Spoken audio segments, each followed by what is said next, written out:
Okay. Ang ginamit na naming castor oil. After 1 week, oy, grabe ang lago ng buhok, oy. Parihas kami. So, okay, my friends over here picked some lesbian theme. Ano ba yung mga Reddit posts? Okay, TikTok confessions. Napapanood nila sa akin. And I guess they wanna see me react. So, let's see.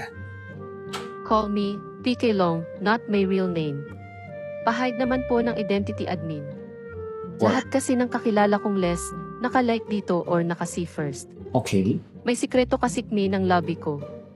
Sumubok kami ng toys pero di niya type kasi daw, maganit, kasi nga rubber. Maganit. Mas na-enjoy namin ang veggies. May code na kami pag mag-aaya na siya, kasi mag-PM ako or siya ng tortamya. Alam ko na pag ganun eh. Ang tanong ko po admin. Work.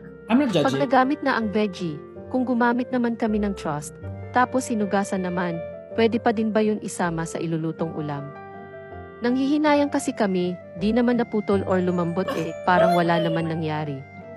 Nakakahinayang kasi magtapon ng foods. I mean, totoo naman. Salamat sa sasagot. Okay, babe. PS, malinis naman po ang pinaggamitan. Work. You better work. Okay. So, ang tanong niya, safe daw ba gamitin kung ano sa iluluto? Kasi idol na magsayang. Number 1, good for you. Mahirap magsayang ng pagkain in this economy. Number 2, yes, isama niyo sa luto kasi I'm sure mas flavorful. Yun lang. I hope you like my answer. Oh my God. Next. SPG alert ahead, please avoid. SPG na naman. Baka naman admin maipost mo. At takot na kami ni Jill. Ang favorite naming position pang finally is gunting-gunting move. Gunting-gunting. Nalaman namin okay pag mas madulas grabe oy, nanginginig talaga kami parihas. Okay. Kaso naubusan kami nung nilalagay. Nahingi lang niya sa friend niya kasi kaya sa maliit na boat lang na-refill. Wala friend niya, di na nakahingi uli at di alam saan bibili. Ang ginamit na namin castor oil. Castor oil. For intense moisture. After 1 week, oy, grabe ang lago ng buhok, oy. Parihas kami. Nag-ahit na, ang next tubo ganun pa din beast mode ang lintik na buhok. Paano maawat please?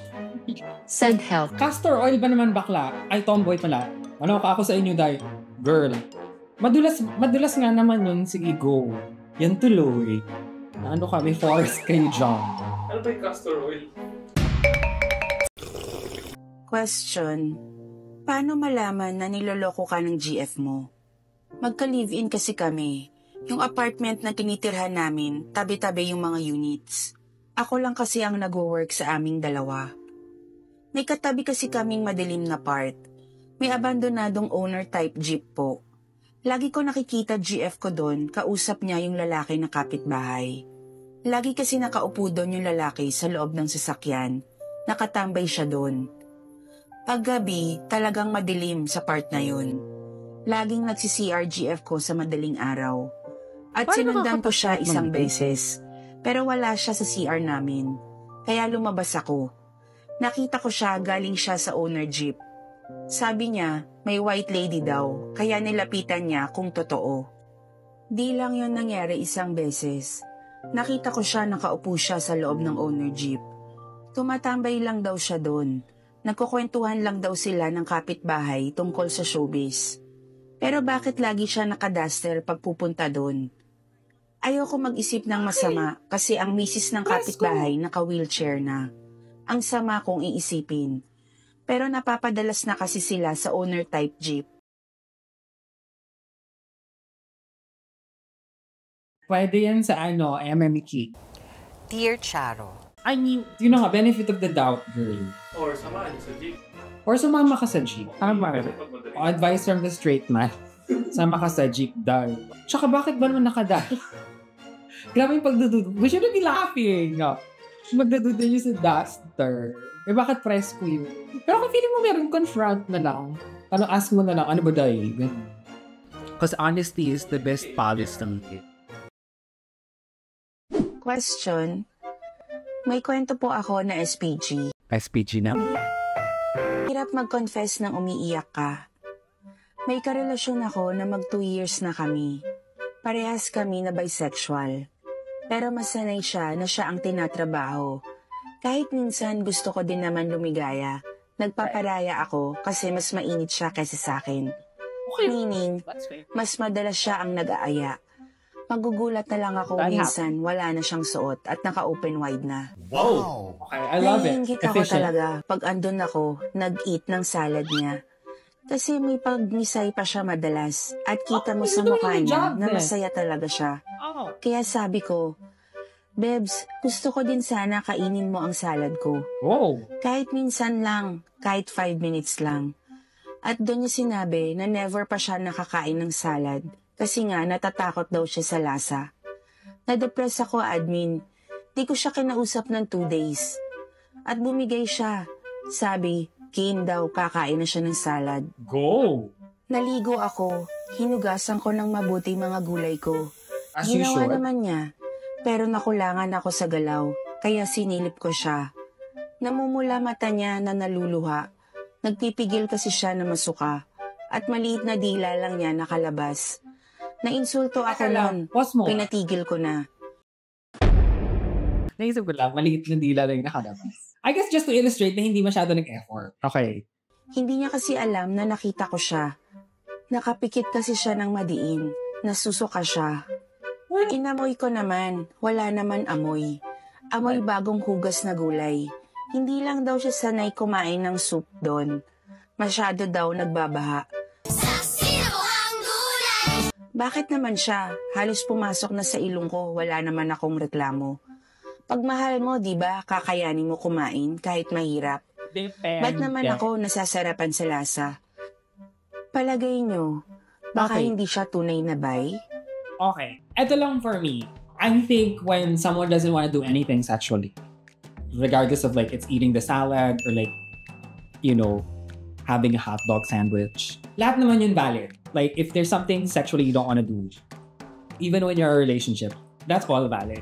2 years din sila though, so I found it a little weird na you did not know this about your partner. Because I do think there's a level of, wow, Dr. Margie Holmes, may sexual advice. Pero parang feeling ko, there's a level of understanding sa inyong dalawa, especially kung parang naman kayong sexually active before. Kasi yun ang hindi natin alam. How sexually active were they before getting with each other? Pero may understanding kayo, I guess, kung ano ba yung sexual boundaries and needs ng each other. Yeah. Kasi kung ako hindi ako tatagal na 2 years. If you can't, you know, if there's something na hindi ma-fulfill. Divorce din. Divorce. Yes, divorce. Pero nag-try. Nag-try mag-effort. Nag-try. Pero yun nga, maliit lang na part ng dila yung lumabas. Which I guess she was scared. Or baka hindi niya talaga type. Kasi I get it. There are people who are attracted to women. Lesbian yan, lalaki yan, straight guy. There are straight men who don't like. I'm sure that those men exist who don't want to eat the goods. I'm 100% sure. So that's also valid. Pero yun nga, dapat ano yun eh, sa ano nyo. So either you work with it and find a way for you guys to still be together sexually without her having to do that. Or, kailangan mo talaga humanap ng partner that will do that for you. Diba? Although may layer kasi... Sexually compatible. Exactly. But may layer kasi dyan na kung 2 years na kayo, maybe really love each other. Yeah. So mahirap ako break. But you know,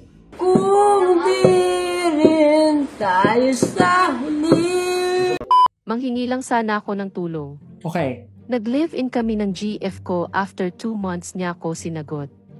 Tumira kami sa isa naming bahay malapit sa poultry namin. Lagi kami nag-aaway kasi bakit sa ganun ko lang daw siya itinira. Di man lang daw ako nag-effort. Sabi ko iipon lang ako, papagawan ko ng kisaming bubong namin sa linoleum sa sahig para gumanda house namin. Akala ko okay na. Nagpasama ako sa kanya magbili ng stocks. Gusto niya dumaan maglakad sa mas malayong ruta. Ipagod na ako. Sabi niya may nanghahabol na pabo doon. I mean, Takot okay. kasi kami parehas. Kaya lang mabigat na dala namin ayaw ko din abutin ng gabi sa lungkot na daan. Okay. Sabi ko ako na magpapakain sa pabo, takbo siya. Pagdating namin malapit na sa bahay, lumabas yung 4 na pabo. Sabi ko wag na titignan, natatakot na din ako.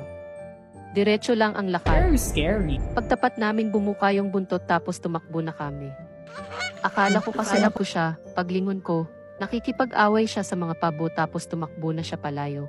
Okay, girl. Iniwan niya sinelas niya sa pabo. Huh? 3 days na di pa bumabalik. Nagsusorry ako. Di na makontak.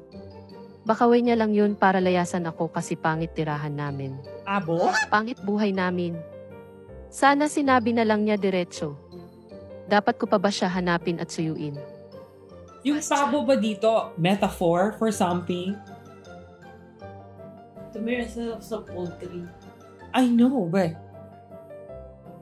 nakipag-away sa pabo, naiwan yung chinelas, tapos ginost ka ng dog. What? What it is, ho? What's up?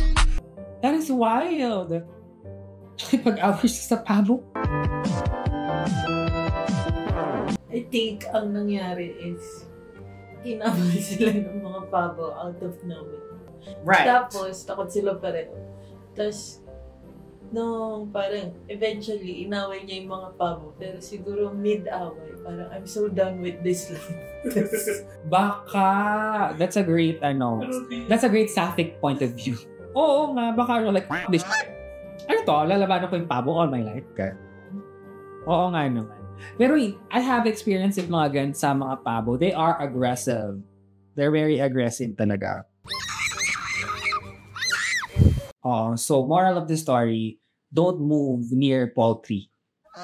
Last one, y'all. Huwag niyo po sabihin kung sino ako. Madami akong tropa Hindi dito. ko rin malam kung sino ka. Hard lesbian here. Sarap. Puging matangkad. I have a secret Self, problem, di ko to Love inaamin it. kahit kanino. Pasensya na kung di ako okay magkwento. Tuwing nagko-commute kasi ako, may sinasakyan akong terminal ng jeep. Yun barker, pag sasampa ako ang daming sinasabi. Malamang te, Barte. Laging nagsasabi ng, ano ba yan? Ilang araw niya ako pinaparigan. Wala naman sa ugali ko gumawa ng eksena, kasi syempre lalaki pa din yun. Nasakto po, wala pang tao. Nung sinabi niya ulit yun, di na muna ako sumakay. Sinabihan ko siya, may problema ba tayo? Sinubukan ko sindakin kasi medyo nababastusan na ako. Wala boss, lang sinagot sa akin. Akala ko titigil, pero nagparinig na naman siya. Sabi niya, grabe talaga Lord. Sobra nag-iinit na tenga ko, gusto ko na banatan pero nagpigil ako. Baka mag-viral ako. The next day, malayo pa lang ako, nakatitig na yung barker sa akin. Tapos pagsakay ko, sumigaw, grabe Lord, bakit nagmahal pa ng di pwedeng maging sa akin? Gusto ko lumubog sa lupa kasi pinagtinginan ako nung mga nakasakay. Ang dami na niya sinasabi bawat araw. May kasama siyang barker na bata. That's awful. Yun binibiro niya pero pinaparinggan niya ako. Bakla na daw ba siya? Willing daw siya maging bakla, lumingon lang ako sa kanya. Na isang tingin ko lang daw, boundary na siya, na okay lang daw maging kabit siya pag may jet ako. May isang beses, yung barya niya ibibigay niya sa driver, para wag na daw ako magbayad. Tapos kakanta ng malakas na This Guy's in Love with You pa rin. Ano? It's like, I don't get if he's an Ang mali ko, asshole. Or... naitawa ko yung matagal ko nang pinipigil na tawa. Tapos sabi niya, pwede na daw siya mamatay kasi ang ganda daw pala ng ngipin ko. Kahapon, nag-abot siya chocolate na nasa paper bag ng 7-Eleven. Happy Monsari daw kasi isang buwan na daw niya akong crush. Guys, alam ko tomboy ako pero ba't po ako kinikilig? Ang dami kong nalalabag na tomboy rules. Ayokong maging babae, Lord. Gusto ko na tuloy bumili ng motor. I can't get the motor. Hindi, ang ganda nung first of all, just from a very literary standpoint, ang ganda nung pagka double speak, no, gusto ko nang bumili ng motor. Two things. Inconvenient na nakikita niya yung barker, so gusto niya na magmotor. The second layer of that is gusto niya i-finalize yung pagiging tomboy niya. Kaya siya bibiling motor. Nagkakahalaga ng 18,950. But anyway, that's why it's fluid. You know, kasi, I mean, it's pag binipuwersa tayo ng mundo to be rigid about sexual orientation and gender identity and gender expression, oo nga, sa tingin mo as a tomboy, kung kinikilig ka because there's a seemingly man who expresses reaction to you and kinikilig ka doon, you feel like, ay, babae na ba ako na to? if you still don't feel like a woman, then you're, or hindi ko kasi alam kung yung katomboy yung description niya is a very butch lesbian Hard lesbian. or a trans man. Pwede din eh. I mean, kung describe niya yung sarili niya as gwapong matangkad, eh baka trans man yung identity. Yeah.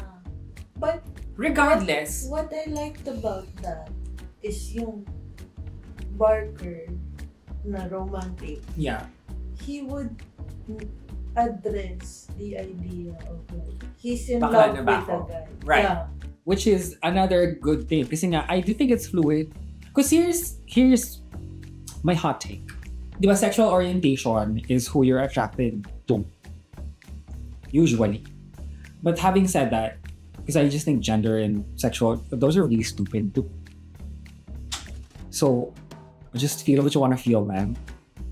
I mean, if you wanna, you know. I mean, kung single ka, single siya. Also, ayaw mo makalibre ng sakay sa jeep. Dahil.